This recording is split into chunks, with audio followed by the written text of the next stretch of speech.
guys, my name is Prily Calista and I'm here about to make a tutorial on how I edited my video using Movavi Video Editor. So, the first thing that you want to do is to have your video or media files in this timeline. So you're gonna choose add media files and choose the videos that you want. So there you have it, your videos on the timeline. So the basic features that you want to know on this software is to delete the parts that you don't want. So how you're going to do it is to right click, split, and choose the part that you don't want and delete. Maybe you don't want this part, right? You're just gonna have to click the delete icon. So the way I do this video is to remove all the audio from the video. The way that you're going to do it is right click on the video, detach audio, and there you have it. The audio is separated from the video. And then you're going to choose the audio and click delete again. And then you're going to do like that to the rest of the videos. Detach audio and delete. And then the way I did it last week is to make an intro.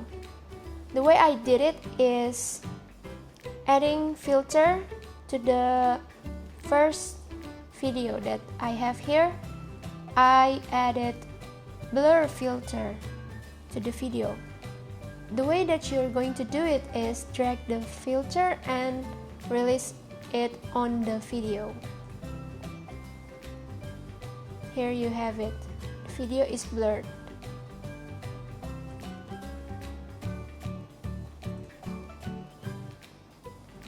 And then I added text on the first video by clicking the T icon and choose the title style that you want.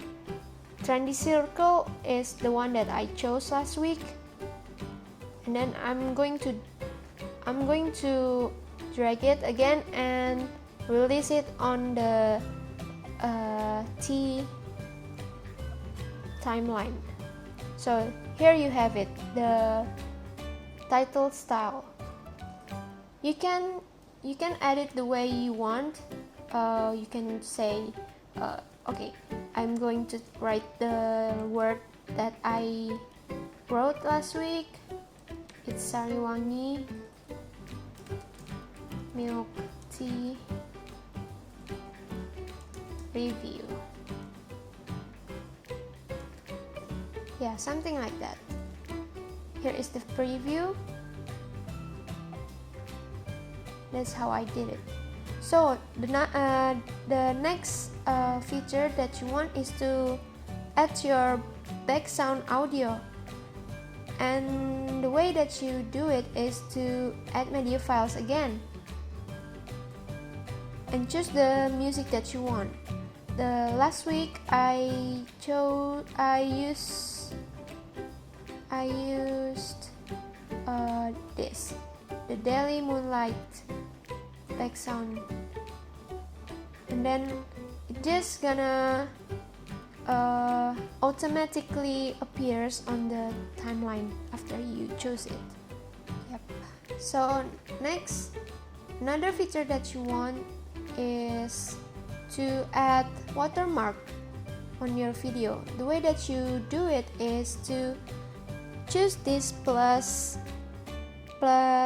symbol, and then you're gonna choose add video track, and then you're gonna have another video track here, and you're gonna choose add media files again and choose the watermark that you already have.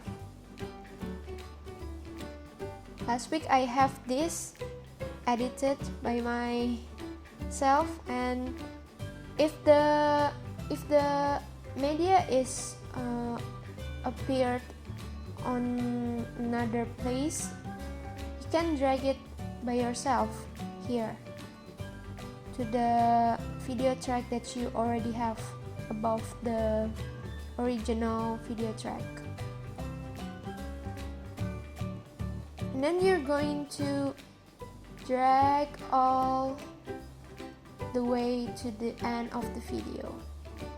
How to edit the size is you're going to double click and just resize it however you want it, and you can drag it around, but I'm just gonna choose this place here. So let's see again.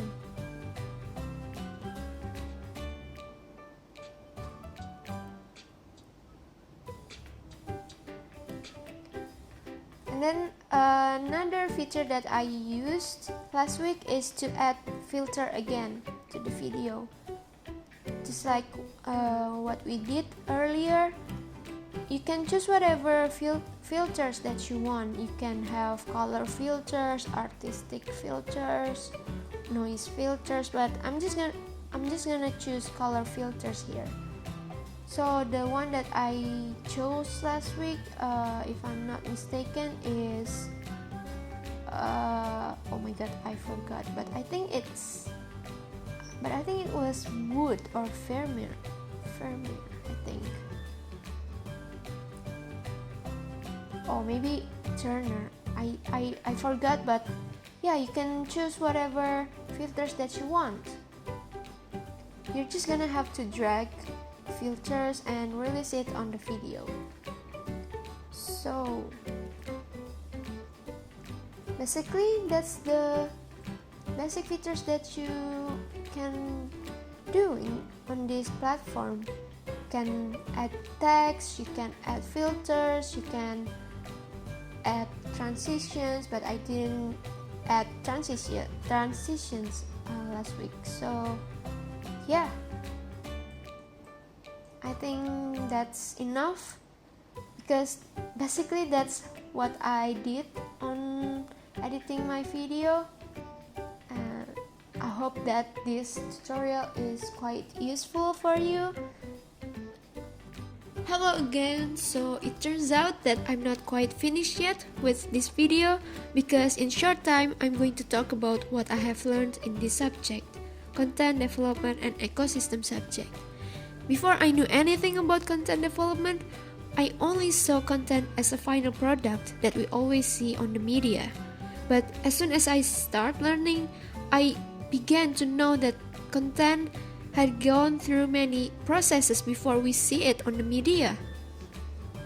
People might see content as a small or a simple thing, but it turns out that content needs strategy, it needs planning, it needs research, it needs management, it needs creativity, especially creativity, because content needs to be pleasant to see, enjoyable, yet it still needs to be informative. In this subject, I learned to use visuals and audios to create a good content for the audience. I learned to take advantage of the tools and medias I have to create a good content. For example, I learned to use application and software to make characters, edit videos, edit photos, make advertisements, and to use social medias to distribute and promote the contents. I also learned the importance of copyright to protect my contents and to give credits to other people's contents. I really enjoyed this subject because it gave me the opportunity to express my creativity and to upgrade my skills by using many softwares that I've never used before, like Google Web Design and Movavi Video Editor. So my personal feedback to this subject would have to be from my personal experience in this semester, and it was from weeks ago when we had video assignment in class, and I think that the student might need more than an hour to make a video assignment, because when making a video there will be a lot of bloopers and mistakes from us, and it can take a lot of time to make the video. And yeah, I think that's all from my personal experience, and overall I really enjoyed this subject. And I just want to say thank you for all the lessons and the knowledge that the teacher, the lecturer had taught us in this semester. And I can say that this subject is really helpful and beneficial to us. So yeah, thank you for all the lessons. So yeah, that is it for this week's video, and I hope that the tutorial is helpful and the feedback is acceptable, and it's been quite an enjoyable journey to create videos for this subject. And yeah, that's all from me. Bye bye.